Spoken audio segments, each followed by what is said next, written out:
When you think about living in Connecticut, there's a lot you hear online. Rankings, rumors, hot takes from people who visited once in October and suddenly became experts.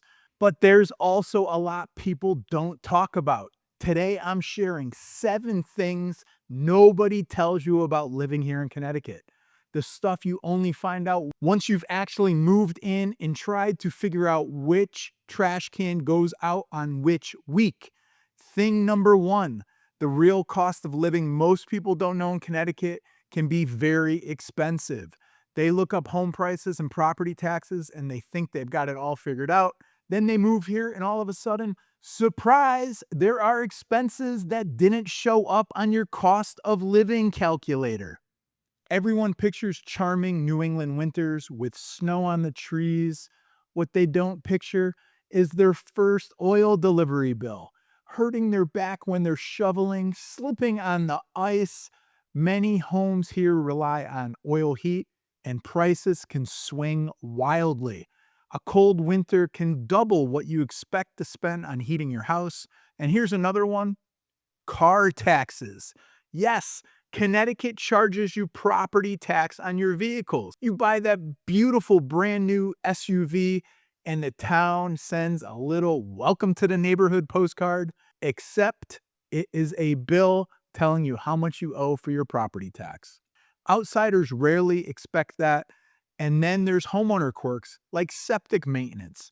A large part of our state, especially the beautiful rural towns, use private septic systems instead of public sewer.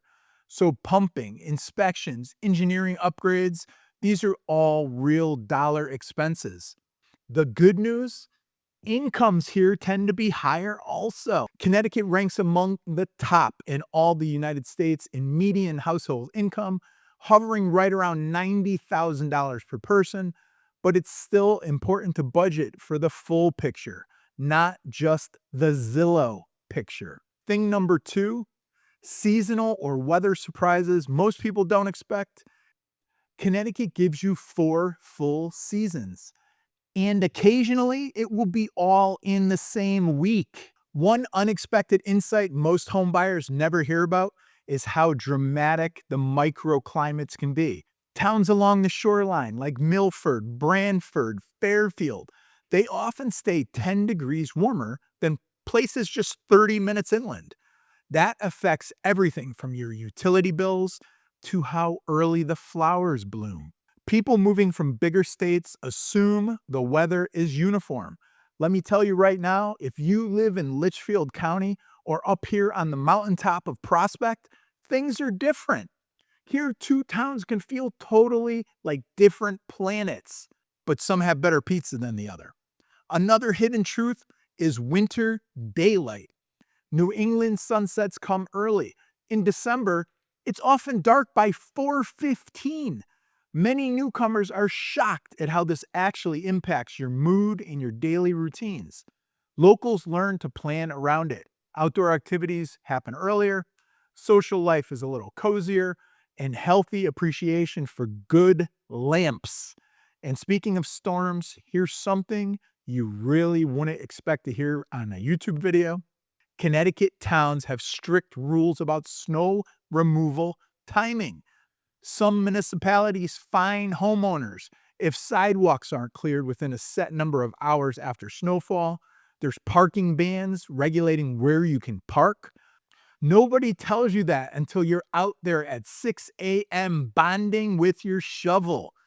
All these seasonal nuances: which neighborhoods drift, which streets flood, which areas have ice longer than everywhere else. These are the exact types of practical, lived-in knowledge that lifelong residents like me and my team know on a day-in and day-out basis. We help people choose their homes based on real winter performance, not just summer curb appeal. That's the difference between an insider guidance and just guessing off of something you read on the internet. Item number 3, local culture and traditions. Outsiders don't know Connecticut is packed with traditions that make it feel like a small town wearing a state costume. One of my favorite things is obsession with town identity. We don't just say that We're from Connecticut. We announce our exact town like it's a sports team. I'm from Prospect. I'm from Cheshire. Woolkit, Greenwich. Every place has its own vibe and its own parade. Outsiders don't realize how seriously we take this. Pumpkin festivals, apple picking, hay rides, corn mazes. Schools close for town fairs. Entire weekends revolve around the farm and the cider donuts. If you don't like autumn, Connecticut is going to be very judgy towards you. And there's a pizza allegiance. New Haven style pizza isn't just a food here, it is a belief system.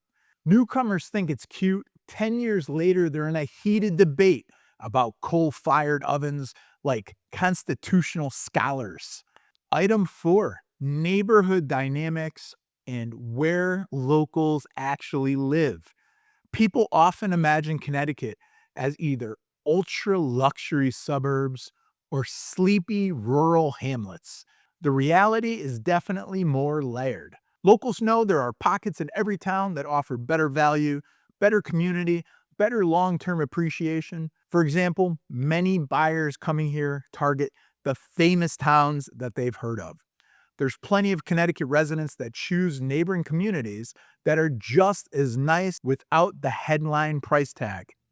Most outsiders don't understand how school districts line up and can often change just by street or by zip code. One road could be red hot because it feeds that top elementary school. The next street over might sit longer even though the homes look identical. As a late 2025, the median single-family home price in Connecticut was roughly around $385,000. In Fairfield County, that median jumps much higher, while in parts of Litchfield or Windham counties, it can actually be a little bit lower. Where you live inside of Connecticut matters more than just living in Connecticut.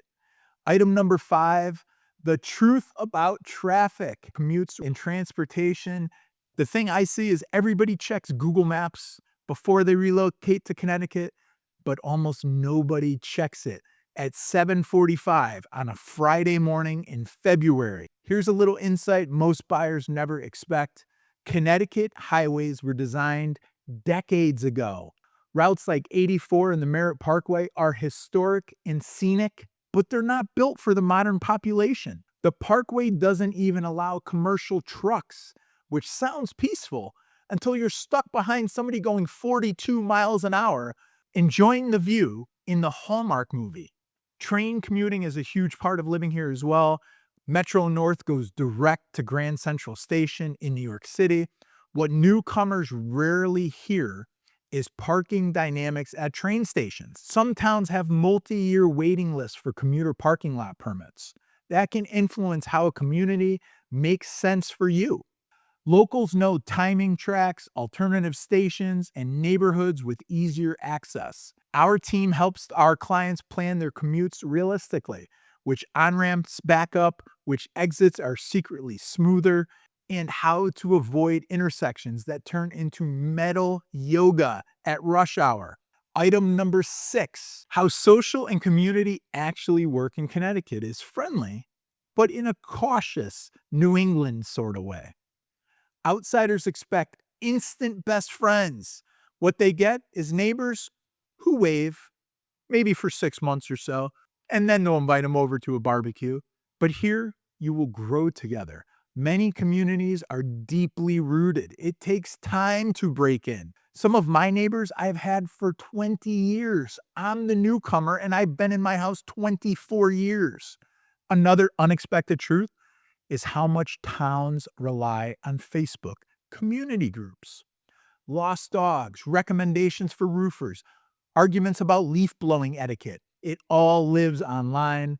Getting plugged into those networks is key to enjoying life here in Connecticut. And if you're shy about joining things, Connecticut will wait you out like a patient Labrador.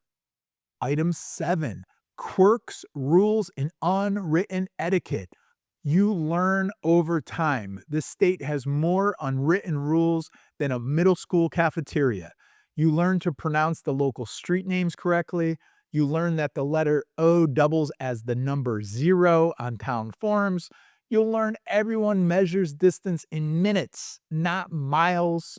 One insider insight most buyers never hear is how serious Connecticut is about wetlands. Even a small stream on a property can trigger conservation restrictions. Want to add a deck, build a pool, put up a shed? The Town Inland Wetlands Commission might need to approve it first. That's not red tape, that's green tape. And then there are blue laws leftovers. Certain alcohol sales still vary by town and day. Outsiders assume nationwide norms apply. Connecticut smiles and says, not quite. These quirks aren't scary. They're just Connecticut being Connecticut, and having a local team to guide you through makes relocating smoother and honestly, a little more fun. Those are 7 hidden truths about living here in Connecticut. And because I promised you deep research, here's a second truly unexpected insight. Many Connecticut homes are older. They're also subject to radon. Large portions of the state test high for radon, so smart locals test their basements before buying. That's a health and resale nuance people from other regions rarely consider. So when you're relocating to Connecticut, there are so many things that come up, and I'm only scratching the surface today. There are a lot of other little nuances that you need to know, and that's why my team helps people every day move to and from Connecticut. We can map out a game plan for you whether you're looking to move tomorrow or 5 years from now. Reach out so we can personalize the process and get you dialed in to your Connecticut dream home. If you found these tips helpful, check out my other videos about moving to Connecticut so you can make the most informed decision possible.